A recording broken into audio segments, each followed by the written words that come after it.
Assalamualaikum warahmatullahi wabarakatuh. Selamat pagi teman-teman semua. Nah, pada hari ini sesuai kontak perkuliahan kita, di minggu ketiga kita akan mulai mempresentasikan mengenai materi-materi yang berkaitan dengan bimbingan, konseling, dan terapi. Nah, pada pertemuan pertama kali ini, kami dari kelompok 1 akan membahas mengenai psychoanalytic therapy. Jangan lupa untuk disimak ya.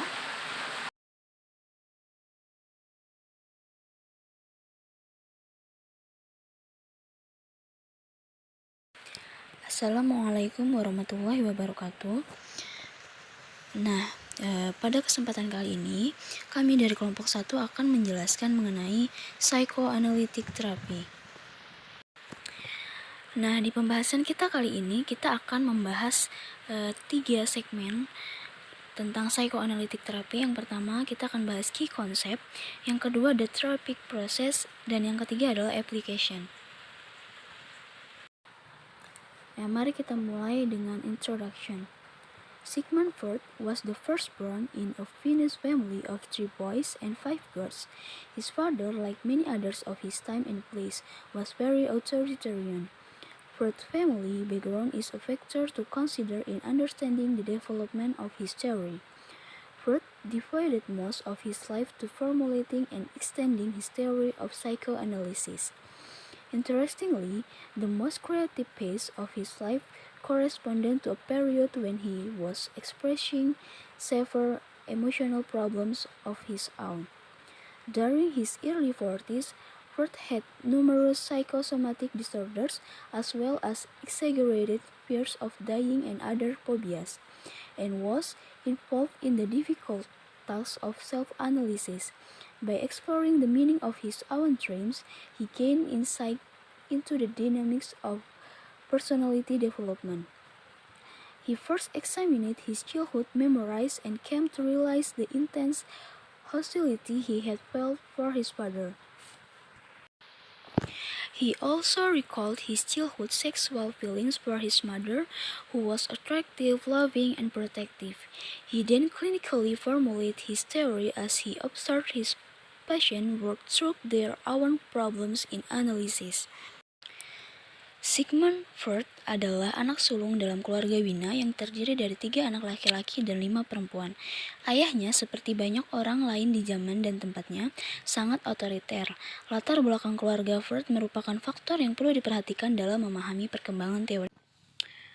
Sigmund Freud adalah anak sulung dalam keluarga Wina yang terdiri dari 3 anak laki-laki dan 5 perempuan. Ayahnya seperti orang lain di zamannya dan tempatnya sangat otoriter. Latar belakang keluarganya lah yang merupakan faktor yang perlu diperhatikan dalam memahami perkembangan teorinya. Freud mengabadikan sebagian besar hidupnya untuk merumuskan dan memperluas teori psikoanalisisnya. Menariknya, masa paling kreatif dalam hidupnya berhubungan dengan periode ketika dia sendiri mengalami masalah emosional yang parah. Selama awal 40-an, Freud memiliki banyak gangguan psikosomatis serta ketakutan yang berlebihan akan kematian dan terlibat dalam tugas analisis diri yang sulit. Dengan mengeksplorasi makna mimpinya, ia memperoleh wawasan tentang dinamika perkembangan kepribadian. Nah, jadi Sigmund Freud ini adalah seorang anak sulung dari 8 bersaudara, di mana semasa kecilnya ayahnya ini mendidik mereka dengan sangat otoriter. Nah, mereka juga dilahirkan dari keluarga yang ekonominya itu ke bawah, akan tetapi pendidikannya itu sangat diperhatikan oleh orang tuanya. Sehingga kemudian Freud ini menjadi seorang dokter dan memperdalam ilmu psikologinya. Nah, di awal usianya yang ke-40, dia itu mengalami psikosomatis. Psikosomatis itu seperti gangguan fisik yang dikarenakan pikiran. Nah, seperti adanya ketakutan, kemudian fobia-fobianya, dan akhirnya dia melibatkan dirinya untuk menganalisis dan mengeksplorasi mimpi-mimpinya sendiri, dan ia menemukan rasa adanya permusuhan terhadap ayahnya. Nah, kemudian setelah dia menganalisis, dia merumuskan teori-teorinya ini. Jadi sebenarnya teori psikoanalisis yang kembangkan oleh Sigmund Freud ini adalah berlatar belakang dari masalah dia sendiri, terutama latar belakang keluarganya. Nah, baik, setelah mengenal tokoh pengembang teori psikoanalisis ini, kita akan lanjutkan ke pembahasan pertama, yaitu key concept. Di sini ada 6 pembahasan. Yang pertama tentang view of human nature, yang kedua structure of personality, yang ketiga consciousness and the unconsciousness, dan yang keempat anxiety, dan yang kelima ego defense mechanism, dan yang terakhir adalah development of personality. Jadi pada key concept ini itulah 6 pembahasan yang akan kita bahas. First, view of human nature. The Freudian view of human nature is basically deterministic.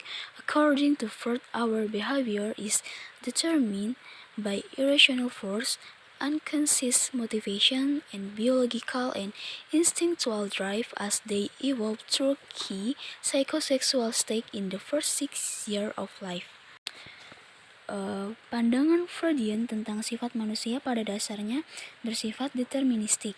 Menurut Freud, perilaku kita ditentukan oleh kekuatan irasional, motivasi bawah sadar, dan dorongan biologis dan naluriah yang berkembang melalui tahapan psikoseksual dalam 6 tahun pertama kehidupan. Nah, jadi menurut pandangan Freud ini, bahwa sebenarnya manusia itu pada dasarnya bersifat deterministik. Deterministik itu adalah segala sesuatu yang terjadi itu adalah sebuah keharusan. Ya, bisa kita bilang sebagai takdir, sehingga manusia itu pada dasarnya adalah manusia yang pesimis dan juga lebih banyak menggunakan kekuatan-kekuatan irasional. Jadi dipengaruhi oleh keirasionalan dan motivasi-motivasi bawah sadar. Jadi bisa dikatakan bahwa sebenarnya manusia itu dalam kehidupan ini dia selalu bertingkah laku dengan irasional dan hanya untuk menemukan kepuasan-kepuasan. Nah, gitu menurut pandangan Freud tentang hakikat manusia. Structure of personality. According to the Freudian psychoanalytic view, the personality consists of 3 systems: the id, the ego, and the superego. These are named for psychological structure and should not be thought of as mannequins that separately operate the personality. One's personality functions as a whole rather than as 3 discrete segments. The id is roughly all the untamed drive or impulse that might be like to biological component. The ego attempts to organize and mediate between the id and the reality of dangers posed by the id's impulse. One way to protect ourselves from the dangers of our own drive is to establish a superego, which is the internally social component, largely rooted in what the person imagines to be the expectation of parental figures. Nah, menurut pandangan psikoanalitik Freud, kepribadian terdiri dari 3 sistem, id, ego, dan superego. Ini adalah nama untuk struktur psikologis dan tidak boleh dipisahkan antara ketiganya. Kepribadian seseorang terdiri dari 3 segmen. Id adalah dorongan atau impuls liar yang mungkin disamakan dengan komponen biologis. Ego mencoba untuk mengatur dan menengahi antara id dan realistis bahaya yang ditimbulkan oleh impuls id. Salah satu cara untuk melindungi diri dari bahaya dorongan diri kita sendiri adalah dengan membuat file superego yang merupakan komponen sosial yang terinternalisasi, sebagian besar berakar pada apa yang telah ditanamkan oleh figur kedua orang tua.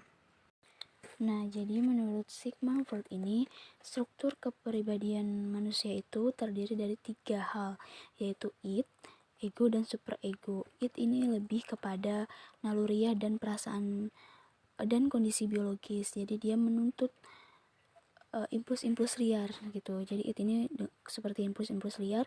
Ego adalah penengahnya, realistis, dan superego adalah moral.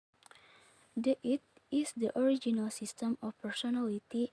At birth, a person is all id. The id is the primary source of psychic energy and the seat of the instinct.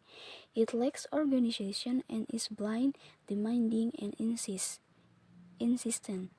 Ruled by pleasure principle, which is aimed at reducing tension, avoiding pain, and gaining pleasure, the id is illogical, amoral, and driven to satisfy instinctual needs. The ego is the executive that governs, controls, and regulates the personality as a traffic cop. It mediates between the instinct and the surrounding environment. The ego control consciousness and exercise censorship. Ruled by the reality principle, the ego does realistic and logical thinking and formulates plans of action for satisfying needs. The superego, it includes a person's moral code, the main concern being whether an action is good or bad, right or wrong. It represents the ideal rather than the real and strives not for pleasure but for perfection. The superego represents the traditional value and ideals of society as they are hand down from parents to children. Id adalah sistem kepribadian asli. Id adalah sumber utama energi psikis dan pusat naluri. Id tidak memiliki organisasi dan buta, menuntut dan bersikeras. Id diperintah oleh prinsip kesenangan yang bertujuan untuk mengurangi ketegangan, menghindari rasa sakit, dan mendapatkan kesenangan. Id tidak logis, tidak bermoral, dan didorong untuk memenuhi kebutuhan naluriah.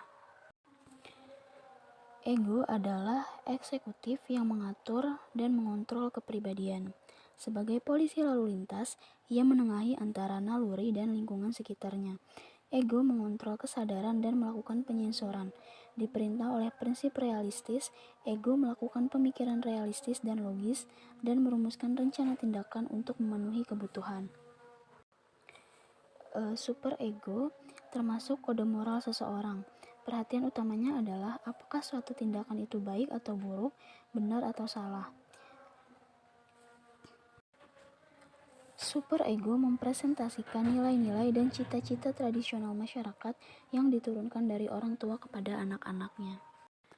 Nah, jadi itu adalah sistem kepribadian asli manusia, dan dia ini cenderung bersifat irasional, tidak bermoral seperti yang dijelaskan pada hakikat manusia tadi, bahwasanya manusia pada dasarnya irasional dan tidak bermoral. Nah, contohnya misalnya ketika Nisa itu ingin makan, dia akan melakukan segala cara supaya dia bisa memenuhi keinginannya untuk makan. Jadi ini impuls liar untuk mencapai kesenangan atau kepuasan. Nah, sedangkan ego itu di sini berfungsi sebagai polisi lalu lintas. Jadi dia itu yang mengatur dan mengontrol impuls-impuls liar yang dihasilkan oleh id. Jadi ego ini lebih bersifat realistis dan logis supaya menghindari dari bahaya-bahaya yang ditimbulkan dari impuls liar id.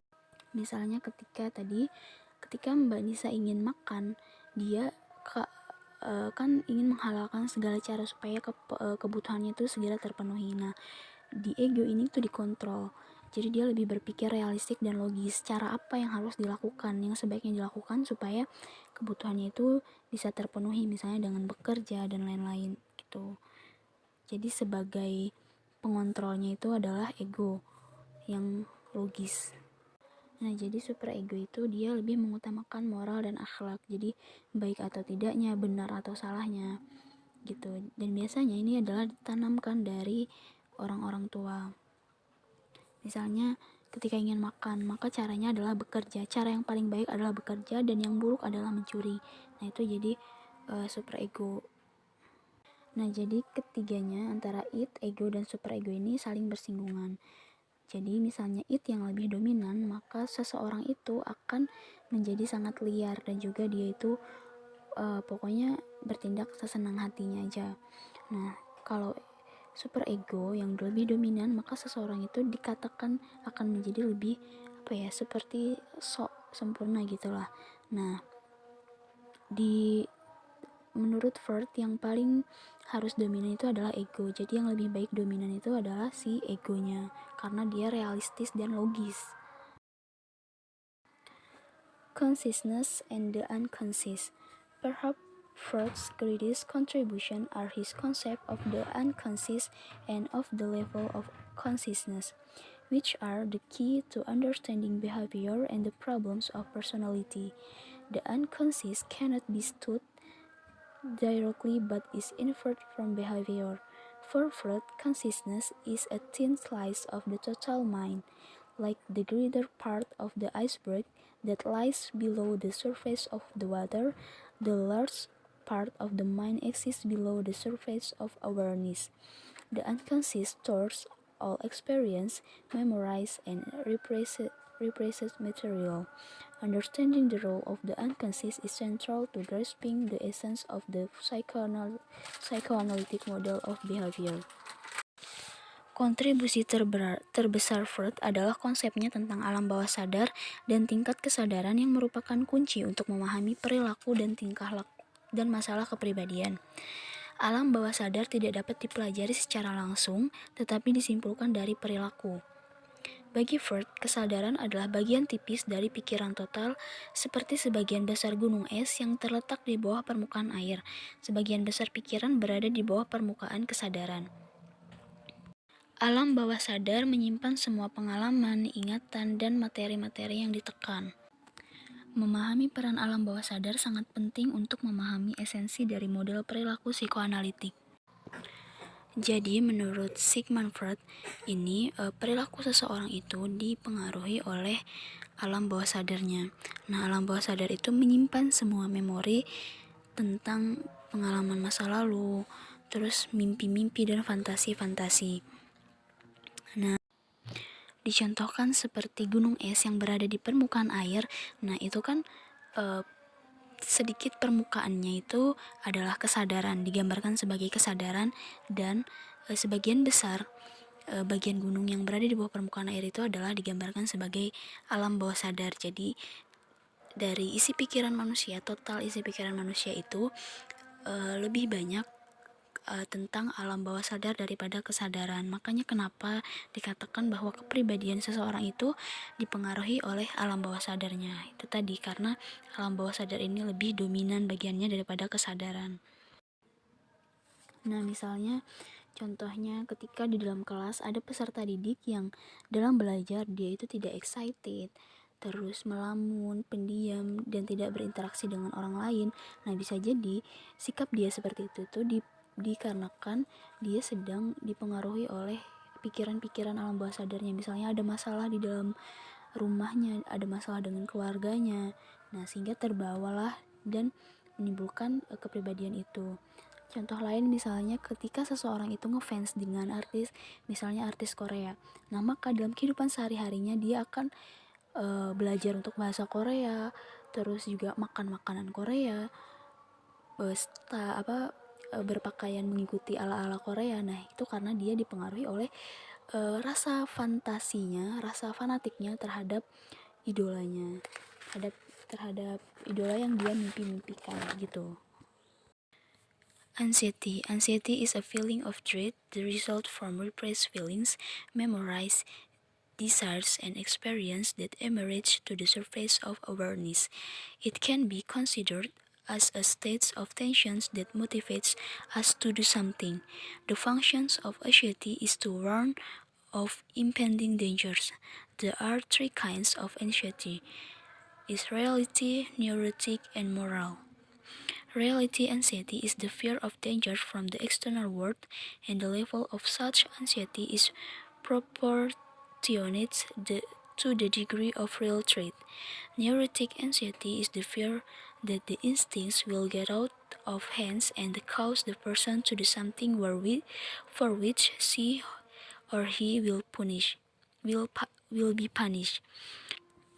Moral anxiety is the fear of one's own conscience. People with a well-developed conscience tend to feel guilty when they do something contrary to their moral code.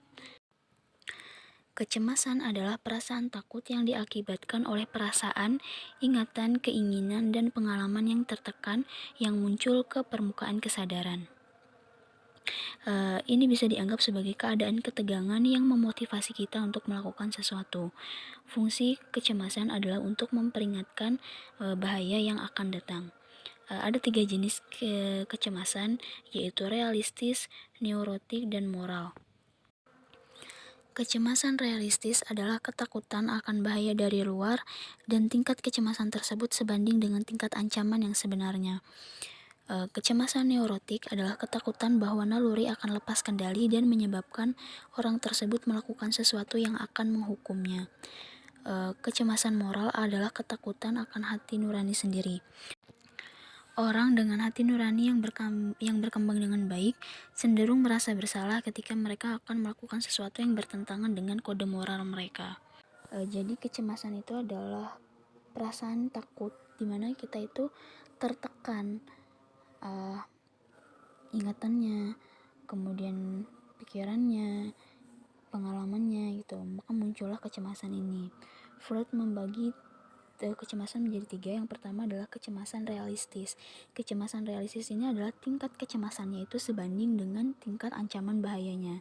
Jadi maksudnya misalnya seseorang itu fobia akan ketinggian, maka ketika dia diajak ke tempat yang tinggi, dia akan sangat cemas. Kenapa dia cemas? Karena yang ada di pikirannya adalah ketika dia jatuh, mungkin dia akan langsung mati gitu loh. Jadi maka muncullah fobia ketinggian. Kemudian kecemasan neurotik. Kecemasan neurotik itu adalah ketakutan ketika naluri itu akan lepas kendali dan menghukumnya, dan dia akan mendapatkan hukuman atas naluri yang lepas kendali itu. Misalnya nih, ketika seorang anak merasa kesal dengan orang tuanya, dia ingin sekali kan, misalnya nalurinya itu mengajak dia untuk pukul orang tuanya. Nah, ketika dia melakukan itu, pasti dia akan mendapatkan hukuman. Nah, inilah yang disebutkan dengan kecemasan. Jadi dia takut kalau misalnya lepas kendali dia akan mendapat hukuman. Kemudian adalah kecemasan moral. Kecemasan moral ini adalah ketakutan akan hati nurani sendiri. Misalnya si Nana ini di sekolah dikenal sebagai anak yang pandai, penurut gitu. Nah, dia tidak pernah berani untuk mencontek di setiap ujian misalnya. Nah, ketika dia melakukan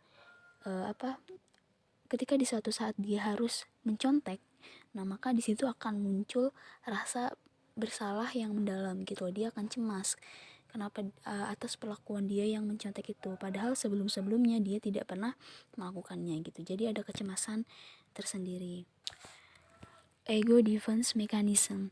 Ego defense mechanism help the individual cope with anxiety and prevent the ego from being overwhelmed. The defense employed depend on the individual's level of development and degree of anxiety. Defense mechanisms have two characteristics in common. They either deny or distort reality, and they operate on unconscious level.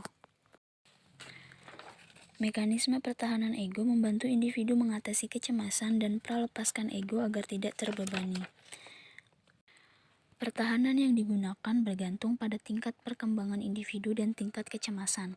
Mekanisme pertahanan ego memiliki 2 karakteristik yang sama. Pertama, mereka menyangkal atau mendistorsi realistis, dan kedua, mereka beroperasi pada tingkat bawah sadar. Nah, jadi ego defense mechanism atau pertahanan ego ini adalah upaya-upaya yang dilakukan ego untuk membantu mengatasi kecemasan dan menghindari ego untuk terluka. Nah, jadi ketika seseorang itu merasakan sangat tertekan, dia sangat takut, dan dia sangat merasakan kecemasan yang berlebihan, maka muncullah mekanisme pertahanan ego ini. Dan mekanisme pertahanan ego ini adalah hal yang sangat normal. Menurut Sigmund Freud, ini ada 11 macam mekanisme pertahanan ego. Itu ada represi, ada denial atau penyangkalan, reaction formation, projection, displacement atau pemindahan, rationalization, sublimasi, regresi, introjeksi, identifikasi, kompensasi. Saya ambil contoh satu mekanisme pertahanan ego, yaitu displacement atau pemindahan. Nah, jadi mekanisme pertahanan ego itu kan adalah upaya ego untuk mengatasi kecemasan. Berdasarkan contoh yang sudah saya sebutkan di bagian kecemasan tadi, misalnya ada seorang anak yang dia itu merasakan jengkel terhadap orang tuanya gitu kan, tapi dia takut ketika dia meluapkan perasaan itu dia akan mendapatkan hukuman. Jadi dia di situ ada ketakutan yang akhirnya dia lampiaskan ke orang lain. Nah, itulah maksud dari pertahanan ego. Jadi upaya-upaya untuk mengatasi kecemasan. Dan yang saya contohkan ini adalah salah satunya yaitu displacement atau pemindahan. Jadi yang harusnya tadi menjadi objek adalah orang tuanya. Karena dia takut terhadap orang tuanya, maka dia pindahkan objek itu kepada yang lebih aman, misalnya kepada adiknya, kepada temannya gitu. Itu namanya displacement atau pemindahan. Next, development of personality. A significant contribution of the psychoanalytic model is delineation of the state of psychosexual and psychosocial state of development from birth through adulthood. The psychosexual state refers to the Freudian chronological phases of development beginning in infancy.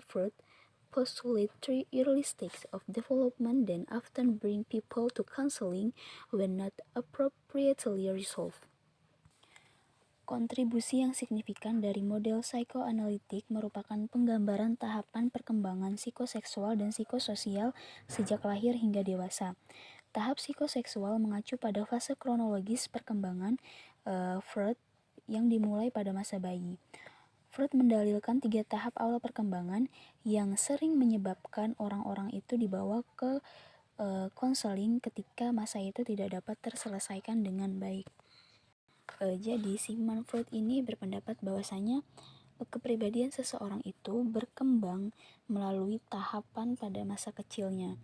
Nah, ketika tahapan-tahapan pada masa kecil itu tidak terlewati dengan baik, maka membentuk kepribadian yang buruk dan menyebabkan orang-orang itu yang banyak datang ke konseling itu adalah mempunyai masalah di 3 tahap perkembangan yang dia maksud. Nah, 3 tahap perkembangan yang dimaksudkan oleh Freud ini, yang pertama adalah masa oral, yang kedua adalah masa anal, dan yang ketiga adalah masa falik gitu. Sebenarnya Freud ini jika kita simak di buku, banyak perkembangan psikoseksual seseorang itu dibagi menjadi 5. Yang pertama tahap masa oral, yang kedua anal, yang ketiga adalah falik, yang keempat adalah latensi, dan yang kelima adalah genital. Akan tetapi yang menurut dia sangat perlu diperhatikan adalah ketika 3 tahap awal pertama itu, yaitu masa oral, anal, dan falik. Karena ini adalah masa yang harus terlewati dengan baik, karena di sini adalah masa-masa pembentukan kepribadian seseorang. The oral stage, which deals with the inability to trust oneself and others, resulting in the fear of loving and forming close relationship and low self-esteem. Second, the anal stage, which deals with the inability to recognize and express anger, leading to the denial of one's own power as a person and the lack of a sense of autonomy. Third, the phallic state, which deals with the inability to fully accept one's sexuality and sexual feelings, and also to difficulty in accepting oneself as man or woman. Tahap oral berhubungan dengan ketidakmampuan untuk mempercayai diri sendiri dan orang lain, mengakibatkan rasa takut untuk mencintai dan membentuk hubungan yang dekat dan harga diri yang rendah. Yang kedua adalah tahap anal yang berkaitan dengan ketidakmampuan untuk mengenali dan mengekspresikan kemarahan yang mengarah pada penyangkalan kekuatan sendiri sebagai pribadi dan kurangnya rasa otonomi. Yang ketiga adalah tahap falik yang berhubungan dengan ketidakmampuan untuk sepenuhnya menerima seksualitas dan peraksaan seksual seseorang, dan juga kesulitan dalam menerima diri sendiri sebagai laki-laki atau perempuan. Nah, yang pertama adalah masa oral. Nah, pada masa ini zonanya anak itu dia adalah berada di sekitar mulut. Maksudnya pusat kesenangannya dan pusat kepuasannya itu adalah di sekitar mulut. Makanya kenapa anak bayi ketika berumur 0 sampai 1 tahun itu sering memasukkan jari-jarinya ke mulut, kemudian sering memasukkan benda-benda apapun ke mulut. Nah, itu karena dia merasakan adanya kepuasan di daerah sekitar mulut. Dan pada masa ini bayi itu kan masih bergantung kepada ASI ibunya ya. Jadi ketika dia tidak mendapatkan kebutuhan dasarnya, dia kehilangan cinta dan perhatian dari orang-orang di sekitarnya, maka terutama si ibunya, maka dia akan membentuk pribadi yang serakah, dan juga dia tidak akan mudah untuk percaya kepada orang lain dan kepada dunia, karena tadi itu kehilangan perhatian dan cinta semasa bayi. Nah, pada masa anal stage ini anak itu tidak mulai mengenali daerah-daerah alat kelaminnya, sehingga pada masa ini biasanya adalah masa yang baik untuk menerapkan kedisiplinan, yaitu dengan adanya praktik toilet training. Nah, selain itu di masa ini anak itu sudah mulai mengenali perasaan-perasaan seperti marah, benci gitu. Jadi sikap-sikap orang tua itu sikap-sikap orang tua itu akan ditangkap oleh anak. Dan juga perhatian orang tua itu tidak boleh lepas dari anak, supaya bisa mendampingi dia untuk mengenali sikap-sikap tadi seperti benci, marah. Nah, itu. Nah, tadi pada masa anal itu kan anak sudah mulai mengenal ya alat-alat kelamin seperti itu. Nah, jadi pada masa falik yang usianya 3-6 tahun ini, anak itu mulai membedakan ciri-ciri seksual antara laki-laki dan perempuan gitu. Jadi konflik-konflik yang terjadi pada masa ini tuh berhubungan dengan seksualitas. Nah, dan saya juga pernah membaca salah satu artikel ketika anak usia sekitar 3-4 tahun melakukan masturbasi. Nah, mungkin bagi saya sendiri itu adalah hal yang bikin saya kaget dan saya shock, tapi ternyata memang di masa palik stage ini, ketika anak melakukan masturbasi itu adalah hal yang wajar. Kenapa? Karena kan dia sudah mengenali bagaimana seksualitasnya gitu. Jadi sangat penting adanya pengarahan dari orang tua gitu tentang seksualitas ini. Makanya ketika orang tua itu tidak memperhatikan anaknya, ini akan menimbulkan masalah kepribadian. Nah, gitu. Jadi 3 masa ini adalah masa pembentukan kepribadian. Makanya sangat diperlukan adanya cinta dan perhatian dari kedua orang tua. Makanya biasanya ketika seorang wanita itu telah menikah, biasanya kan dia akan menghentikan beberapa pekerjaannya untuk fokus kepada anaknya. Karena sepenting itu memang masa-masa 3 masa pertama dalam kehidupan seorang anak. Baik, selanjutnya kita lanjutkan ke the therapeutic process. Therapeutic goals. 2 goals of Freudian psychoanalytic therapy are to make the unconscious and to strengthen the ego so that behavior is based more on reality and less on instinctual cravings or irrational guilt.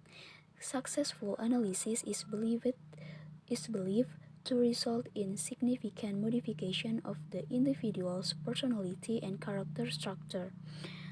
There is a deeper probing into the past to develop the level of self-understanding that is assumed to be necessary for a change in character.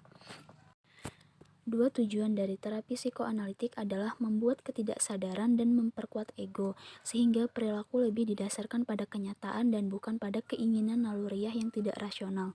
Analisis yang berhasil diyakini akan menghasilkan modifikasi yang signifikan terhadap kepribadian dan struktur karakter individu. Nah, jadi tujuannya dari tujuan dari psikoanalisis terapi ini adalah membuat ketidaksadaran seseorang atau hal-hal yang berada di alam bawah sadar seseorang itu menjadi disadari, sehingga dia akan memperkuat ego, sehingga dia itu akan lebih realistis terhadap kenyataan gitu, dan mengubah beberapa perilakunya yang memang dianggap tidak rasional gitu. Therapist function and role. One of the central functions of analysis is to help clients acquire the freedom to love, work, and play. Other functions include assisting clients in achieving self-awareness, honestly, and more effective personal relationship. In dealing with anxiety is a realistic way, and in gaining control over impulsive and irrational behavior. The process of psychoanalytic therapy is somewhat like putting the pieces of a puzzle together, whether clients change dependence considerably more and on their readiness to change than on the accuracy of the therapist's interpretation. If the therapist passes the client too rapidly or overs ill-timed interpretation, therapy will not be effective. Change occurs through the process of reworking old patterns so that clients might become freer to act in new ways. Salah satu fungsi utama dari analisis adalah membantu klien memperoleh kebebasan untuk mencintai, bekerja, dan bermain. Fungsi lainnya adalah membantu klien dalam mencapai kesadaran diri, kejujuran, dan hubungan pribadi yang lebih efektif dalam menangani kecemasan secara realistis dan dalam mengendalikan perilaku atau impuls yang irasional. Jadi pada intinya fungsi dari terapis ini adalah untuk membangun kesadaran dari si klien sehingga klien itu dalam kepribadiannya bisa lebih realistis dan juga dia bisa mengendalikan perilakunya dan mengendalikan impuls-impuls irasional.